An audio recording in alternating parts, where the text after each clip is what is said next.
Setiap hari, Kota Ambon menghasilkan lebih dari 220 ton sampah. Jumlah yang sangat besar dan terus menumpuk tanpa henti. Dari sisa makanan, plastik sekali pakai, hingga limbah rumah tangga. Semua bercampur, menumpuk, dan akhirnya kembali ke lingkungan tempat kita tinggal.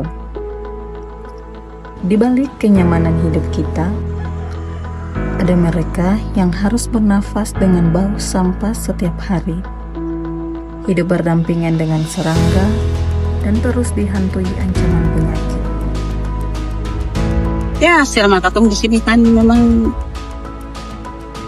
banyak gitu pencemaran, polusi sembagus. Cuma karena mau bikin bagaimana, katong jalani saja karena situ juga pun orang punya tempat pencarian, kayak pila sampah, ambil plastik, resek. Kalau kita berbicara berkaitan dengan permasalahan sampah dengan lingkungan sekitar masyarakat di TPA, di sini bisa kita ketahui bahwa yang paling rentan mengalami masalah kesehatan adalah para pemulung yang bekerja di tempat pembuangan sementara atau tempat pembuangan akhir ini. Jadi untuk itu masyarakat yang tinggal juga di dekat tempat pembuangan akhir atau TPA juga sangat mendapat risiko yang sangat tinggi berkaitan dengan sampah yang menumpuk di lokasi TPA ini. Nah, untuk menghadapi berbagai masalah kesehatan yang disebabkan oleh kondisi lingkungan yang buruk ini, maka beberapa masalah kesehatan yang sering kita ketahui adalah berkaitan dengan masalah pernafasan, masalah penyakit kulit, dan masalah penyakit menular serta gangguan psikologis bagi masyarakat yang tinggal di sekitar TPA dan juga mereka yang mata pencarian dalam hal ini pekerjaannya sebagai program tentang kebersihan lingkungan begitu. Pemerintah bikin, cuman ya begitulah, tergantung kesadaran masyarakat.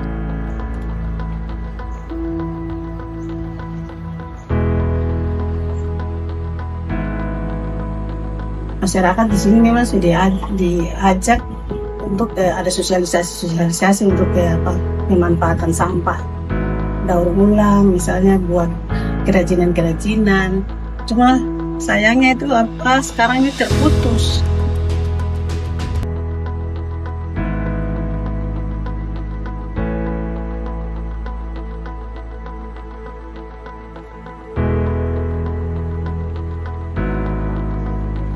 Saran kita bagi masyarakat untuk setidaknya kita tidak mengurangi tapi meminimalisir kesehatan bagi masyarakat sekitar dengan adanya kendala-kendala dalam pengelolaan sampah di TPA.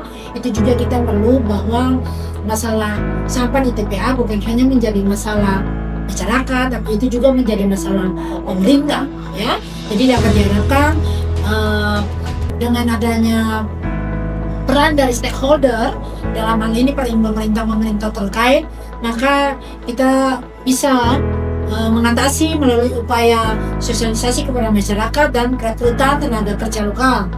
Lalu selanjutnya kita melakukan yang namanya 3R, reduce, reuse, dan recycle.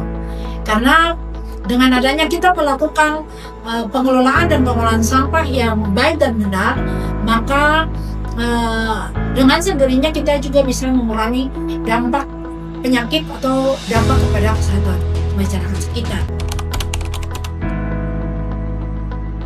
Harapan kita tuh pemerintah bisa perhatikan katong inilah, bisa bantuan apa program apakah yang bisa sehingga ini tuh. Harapan itu mudah-mudahan pemerintah bisa lihat ini, ada sosialisasi tentang kebersihan untuk masyarakat di sini supaya tertib sampah, sampah di tempatnya jangan pemukiman, karena memang sebagai masyarakat masyarakat di sini itu betul merasa bahwa kayaknya pemerintah tidak ada kepedulian begitu, sehingga ada sosialisasi lagi untuk masyarakat ini. Jadi kayaknya masing-masing itu dia ikut suka saja begitu. 220 ton sampah setiap hari bukanlah sekedar angka. Ia adalah jejak yang kita tinggalkan. Jika kita terus abai, masa depan yang kotor akan diwarisi generasi berikutnya. Tapi, bila hari ini kita mulai berubah, mengurangi, memilah, dan peduli, maka harapan itu masih ada. Perubahan besar selalu dimulai dari langkah kecil, dari rumah kita masing-masing.